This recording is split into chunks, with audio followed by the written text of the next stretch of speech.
Bismillahirrahmanirrahim. Assalamualaikum warahmatullahi wabarakatuh. Halo teman-teman semuanya, kembali lagi ke channel Hikamas. Channel ini membahas terkait dengan kasus kriminal atau kasus yang bikin kita tuh bereaksi akan, hah, kok bisa gitu ya, terjadi kasus yang seperti ini di kehidupan kita sehari-hari gitu ya. Nah, buat teman-teman yang baru datang ke channel ini, selamat datang. Aku Hikam. Di sini aku membahas terkait dengan kasus kriminal atau menjadi storytelling terkait dengan kasus kriminal terjadi di Indonesia. Jangan lupa untuk di subscribe, like, dan juga di komen. Kita langsung aja bahas terkait dengan kasusnya. Cekidot. Oke teman-teman, kita akan membahas terkait dengan kasus yang sedang viral di bulan Mei lalu, dan ini lagi dan terjadi pada tempat yang seharusnya itu tempat yang kita aman, tempat untuk kita menuntut ilmu, tempat yang seharusnya suci, tempat yang seharusnya itu melindungi kita. Tapi ini terjadi oleh oknum yang juga melakukan hal-hal yang seperti itu. Kasus apa? Oke, kita langsung aja bahas ke ceritanya. Oke, di sini dilakukan pada podcast di Denny Sumargo. Ya juga mungkin teman-teman juga ada yang tahu atau ada yang tidak familiar atau yang sudah familiar di dalam podcast tersebut gitu ya. Yang dimana kasus ini merupakan kasus perselingkuhan oleh pimpinan dari pondok pesantren atau sekolah keislaman gitu lah ya, melakukan hal seperti apa gitu ya, yakni perselingkuhan oleh pimpinan tersebut kepada beberapa orang. Hah? Maksudnya pasti teman-teman mikir gitu ya. Nah, beberapa orang di sini yakni pertama dari seorang ibu-ibu, kedua yakni ini bikin kayak, hah, kok bisa gitu ya, yakni kepada waria gitu ya gitu. Nah, bagaimana sih kronologinya dan bagaimana sih ceritanya, kita akan bahas berikutnya gitu ya. Nah, jadi ini diawali dengan Teh Inam gitu ya. Teh Inam nih menceritakan kehidupan sehari-harinya di dalam podcast Denny Sumargo.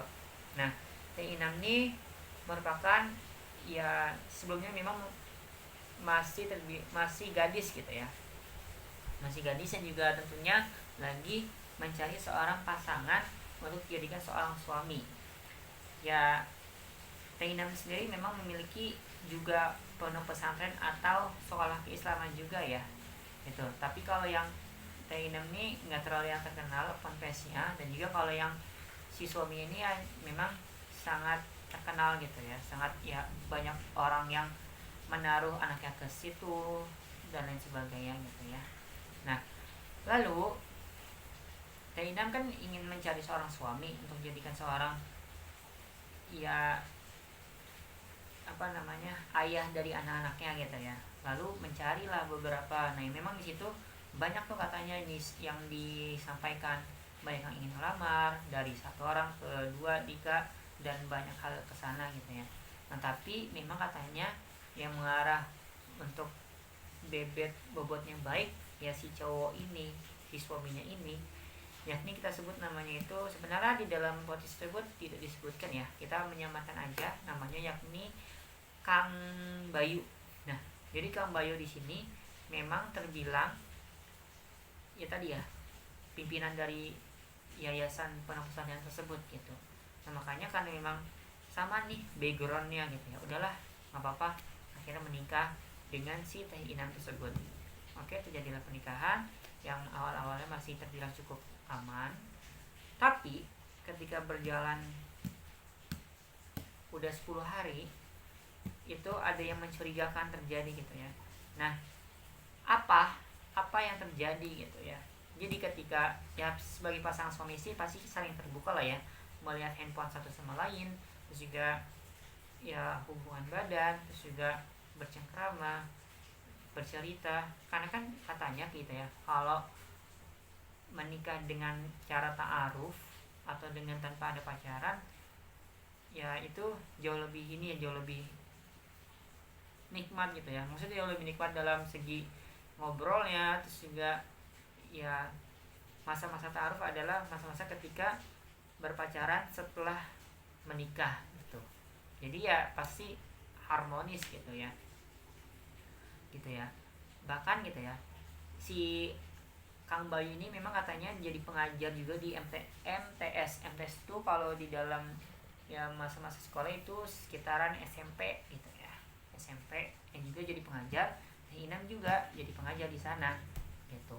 Nah, sesama pengajar di MTS tersebut, jadi setelah itu ya katanya gitu ya, sampai protektif gitu ya, ketika ada Teh Inam nih didekati oleh suami, ya diomelin ketika untuk jaga pandangannya, untuk tidak melakukan seperti itu. Jadi kayak terbilang masih nggak ada hal-hal yang mencurigakan itu terjadi gitu ya. Oke, setelah itu ya tadi 10 hari setelahnya, ketika Teh Inam tuh lagi kayak mau minjem handphonenya untuk mencari something gitu ya, tiba-tiba itu kayak ada yang menarik gitu ya. Bukan menarik dalam segi ini ya dalam segi kayak narik sesuatu gitu, tapi menarik perhatian dari Teh Inam tersebut adalah melihat dari Facebook, ataupun Facebook lah ya, diawali dari Facebook terlebih dahulu, yang juga akhirnya dicek dong di dalam, ya katanya sih lagi saat itu lagi ke dalam WC, dalam kamar mandi gitu, dicek dan ternyata benar, nyari itu ada chat-chat yang juga mengarahkan ke arah yang seperti itu, yakni kayak ya chat itu ketika gitu ya, kayak melakukan hal gitulah, pasti teman-teman paham ya, sesama cowok atau waria. Terus juga ada juga yang ibu-ibu ya melakukan hal-hal seperti itu, kayak mulai dari fotonya dengan ya ini alat kelaminnya, terus juga ya apa namanya, maaf ya, payudaranya, terus juga ya itulah kayak melakukan hal seperti itu dengan cara difoto gitu. Nah, lalu ya akhirnya kaget dong, ini masih 10 hari kok mengarah ke sana gitu ya. Ngarahnya tuh maksudnya dalam artian di sini tuh ya awalnya tuh karena temannya gitu ya, temannya dari Teh Inam tersebut, temannya dari Kang Bayu ini, temannya dari Kang Bayu itu ya nanyain kayak, dah tuh lebih cocoknya tuh dia tuh jadi seorang atau jadi nikah sirikan aja lah, cocoknya nggak usah ya seperti itu gitu ya, nggak usah difoto dengan ya payudaranya atau dengan alat kelaminnya, langsung nikah sirikan aja. Nah, karena ketahuan akhirnya ya ribut dong di sana gitu, jadi ribut yang juga ya akhirnya kayak percecokan gitu ya, dan juga kayak dikasih tahu akhirnya kepada suaminya, dan juga dikasih tahu kepada seorang ibu dari si Kang Bayu ini. Nah, dikasih tahu akhirnya ya sebenarnya masih terbilang aman gitu ya, maksudnya tuh itu kan chat itu kan terjadi sebelum menikah gitu, tapi kalau udah menikah ya hatinya mungkin kayak, oh udah aman nih pastinya suami aku gitu ya. Nah, ketika di sana ya udah memahami dan mengerti gitu ya, oh ya udah berarti ini ya cuman chat yang awal doang gitu ya. Nah, udah akhirnya kayak berkehidupan secara normal yang juga seperti biasa. Ya udah jalan 1 tahun menikah, memiliki seorang anak. Nah, terus juga umur pernikahannya sebenarnya katanya tuh udah sekitar 7 tahunan gitu ya. Nah, lalu ketika di anak kedua gitu ya, karena saat ini katanya anaknya udah ada 3 gitu ya, dia anak kedua tuh katanya itu sampai dengan melakukan kekerasan kepada anaknya gitu ya. Maksudnya tuh kekerasan di sini adalah kekerasan untuk mendidik, tapi katanya Teh Inam itu katanya tuh yang nggak wajar itu tuh terjadi gitu ya, nggak wajar dalam artian tuh kok sampai dengan ada luka memar gitu di dalam tubuh dari si anaknya gitu ya, dipukul aja gitu sama si Kang Bayu gitu ya, mungkin katanya untuk mendidik gitu, tapi ya kok sekeras itu gitu ya. Udah terjadi kekerasan, tapi alhamdulillahnya katanya tidak terjadi kekerasan pada dirinya gitu ya, hanya anaknya katanya untuk mendidik, alasannya seperti itu. Mungkin terlalu keras juga sih sebetulnya ya. Tapi dengan ya ada luka memar itu ya di luar nalar banget kan akhirnya. Nah setelah itu ya teh ya normal kembali, lalu katanya tuh ya terjadi hal-hal yang juga tidak diinginkan gitu ya. Maksudnya apa? Nah diawali dengan Teh Inam tuh merasa kok aku gelisah aja ya, aku tuh kayak nggak tenang gitu ya, aku tuh kayak ada yang dipendem tapi apa gitu ya. Nah akhirnya Teh Inam memutuskan untuk sholat istikharah untuk meminta petunjuk oleh Allah gitu ya. Nah lalu yang tadi aku cerita di awal terjadi gitu ya, pada saat ya melihat dari chat yang serupa juga terjadi gitu ya. Diawali dengan Teh Inam tuh HP dari si Kang Bayu ini memang terbilang ya udah 1% gitu ya, mau di charger, niatnya mau di charger untuk ya ada pengisian daya lah ya gitu, kalian charge kembali biar lebih banyak lagi baterai di handphonenya. Lalu setelah itu kok Facebook dan juga ada micet tuh kayak menarik gitu ya, langsung kebuka di sana gitu ya.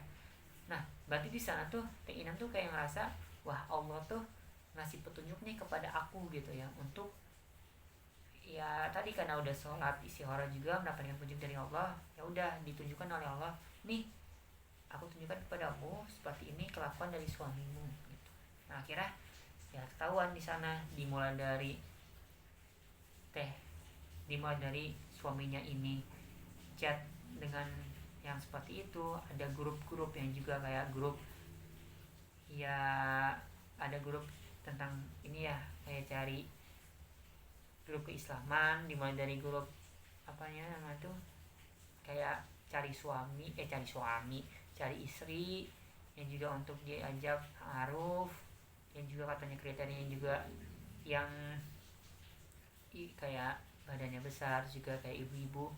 Tapi yang dia deskripsikan tadi yang di dalam grup tersebut mencari istri baru itu nggak seperti istrinya yang sekarang, yang juga yang maaf ya kayak kurus juga ya, masih agak muda, baby face gitu, nggak terlihat terlalu tua. Nah di sanalah gitu ya akhirnya yang kayak loh, terus ditanyalah sama Teh Inam gitu ya, loh kok kamu nyarinya kayak gini sih Buya gitu, karena katanya panggilannya Buya, kok kamu jadi sih Buya? Ya ini aku cuman asal ngomong aja gitu ya, jadi aku cuman asal ngomong aja gitu ya. Ya udah akhir dari sana ya, ya udah kayak apa sih pasti mikir gitu kan dari Teh Inam juga. Akhirnya dari situ pun ya udah ya terjadi dan juga kelihatan chat-chat yang lainnya gitu ya, karena juga posisinya dari Bu Yeni lagi tidur atau lagi istirahat gitu lah ya. Maksudnya tuh chat yang lain-lain gitu ya terjadi pada suaminya tersebut, dimulai dari dengan si Waria, dengan ya perempuan atau wanita lain dan lain sebagainya. Untungnya katanya tuh nggak sampai menikah gitu. Tapi ya alhamdulillahnya nggak sampai menikah lah ya teman-teman. Nah tapi yang bikin di sini adalah kita tuh kayak bikin kayak kok bisa lagi, adalah ternyata dari si suami ini beralasan katanya tuh gini teman-teman, coba ya aku rekonstruksi ulang gitu ya. Ya sebenarnya aku tuh kan nggak ngerokok, nggak narkoba, nggak keluar malam, nggak ke diskotik, nggak ke sini. Tapi kalau aku tuh melakukan yang chat foto alat kelamin, chat mesra dengan foto alat kelamin dengan cara foto payudaranya, aku tuh kok nggak bisa untuk lepas di sana gitu ya. Tuh, beliau tuh menyampaikannya seperti itu teman-teman. Jadi kayak lah pasti teh yang tuh kayak ngerasa ini aku keras di otak atau gimana ya, cara mencaranya itu bagaimana gitu ya. Jadi kayak ngerasa ngeblank di sana, maksudnya tuh maksudnya jadi kayak kok hal yang seperti itu dinormalisasikan ya sama orang seperti itu gitu ya. Dan juga sebenarnya dalam tampilan, dalam sehari-hari itu masih terbilang aman teh atau Kang Bayu ini gitu ya, masih dibilangnya aman. Maksudnya tuh ya tadi yang udah kesampaikan, ketika sesama muridnya itu menjaga pandangan dengan cara nunduk, juga istrinya untuk menjaga dari orang-orang atau pria lain. Jadi ya nggak kelihatan bahwa misalnya di handphone atau di grup-grup mencari atau melakukan hal-hal seperti itu kan. Jadi ya nggak ketahuan gitu ya di sana, di luar orang, tapi ketika sama istrinya ya ketahuan akhirnya gitu ya. Dan Allah menunjukkan akan hal tersebut gitu ya. Dan udah dari sana pun ya dikasih tahu dengan ya ayah dan ibu dari si Kang Bayu di sana kayak marah, akhirnya juga kaget, juga shock. Ya udah akhirnya kayak meminta maaf lah kepada si Teh Inam, bahwasanya suaminya melakukan hal ini ya karena memang sakit aja gitu ya. Tapi awalnya tuh karena mungkin karena juga kesel gitu ya sama Teh Inam tersebut, sampai dengan kayak ya dinormalisasi akhirnya awal-awal katanya gitu ya. Tapi ya pada akhirnya meminta maaf juga kepada si Teh Inam ini gitu ya, karena suaminya melakukan hal seperti itu gitu ya. Dan juga menyerahkan sepenuhnya sama Teh Inam sendiri, mau itu nanti berceraikah atau memutuskan hubungan dengan cara di pengadilan agama gitu, baik dari orang tua pribadi, ayah ibu dari Teh Inam, ataupun dari ya orang tua dari si Kang Bayu ini gitu. Oke, cukup ini ya, panjang juga ya, sangat-sangat wow banget ceritanya ya teman-teman. Ini tempat yang seharusnya itu terjadi hal-hal yang baik tadi di MTS, juga di tempat keislaman harusnya ada orang-orang yang juga baik, tapi ternyata ada oknum di balik semua itu yang melakukan hal-hal yang seperti itu gitu ya. Ada orang-orang yang ya tidak kita ketahui melakukan yang tadi, chat dengan si waria, chat dengan ibu-ibu, dan membohongi dari si istrinya sendiri juga gitu ya, selama 7 tahun melakukan hal seperti itu gitu ya. Oke teman-teman, semoga bisa mengambil banyak makna, banyak hikmah yang telah didapatkan pada kasus kali ini. Dan juga pasti teman-teman udah bisa mengambil banyak hikmah lah ya. Tentunya tadi memilih pasangan yang juga baik, dengan cara hal-hal yang juga ya baik juga, dengan ta'aruf, juga mungkin pengenalan dengan cara ya selain dengan langsung menikah, itu dengan cara kayak ditukar CV, dengan cara apa sih visi misinya, dan juga bagaimana sih kehidupan sehari-harinya, baik dari yang diceritakan oleh temannya, atau diceritakan oleh keluarganya, atau diceritakan oleh orang-orang terdekatnya gitu ya.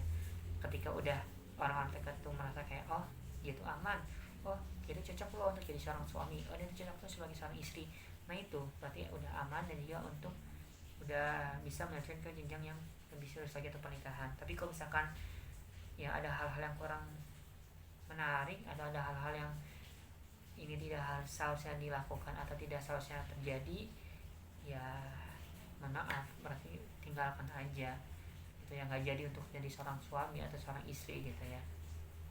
Oke, makasih banyak teman-teman yang sudah menonton video ini. Jangan lupa di subscribe, like, dan komen. Semoga teman-teman banyak